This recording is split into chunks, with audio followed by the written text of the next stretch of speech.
Hi friends, and welcome to Crumbz from Gerard. The theme today is Children of the Kingdom, and the reading is from Matthew chapter 18 verses 3 and 4. Truly I say to you, unless you turn and become like little children, you will never enter the kingdom of heaven. Whoever humbles himself like this child, he is the greatest in the kingdom of heaven. Jesus was on his way from Galilee now to Jerusalem. It was his final journey, and the disciples were quite sure that when he went to Jerusalem, he would be made king. And so, if Jesus is king, what is their status? For Jewish people, status was very important. And so there was already a kind of tussle between all of them. Who would be the greatest in the kingdom of heaven? Remember James and John, their mother wanting them one on the right and one on the left. And it is this time Jesus gives an essential quality of the kingdom.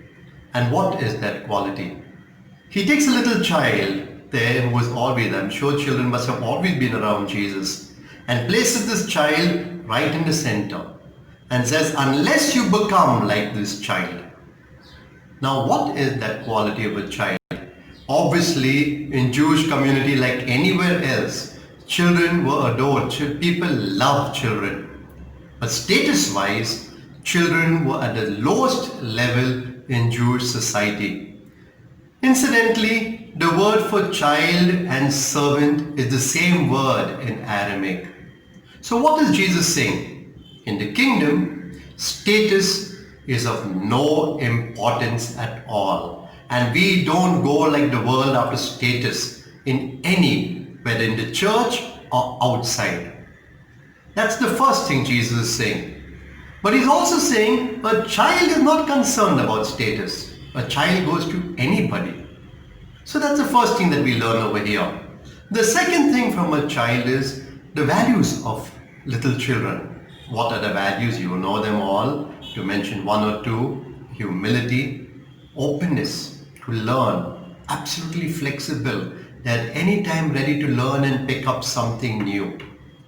But there is a third quality of a child, and that is dependent on the parents. And therefore, for a Christian, dependent on the Father. What do you want me to do, Lord? What do you want me to do? And therefore put on your thinking caps right now. Which of the qualities of a child you would want to grow in most at this moment of time? A. Free from importance given to you because of status. B. Humility. C. Openness to learn. D. Dependent on the Father. E. Something else.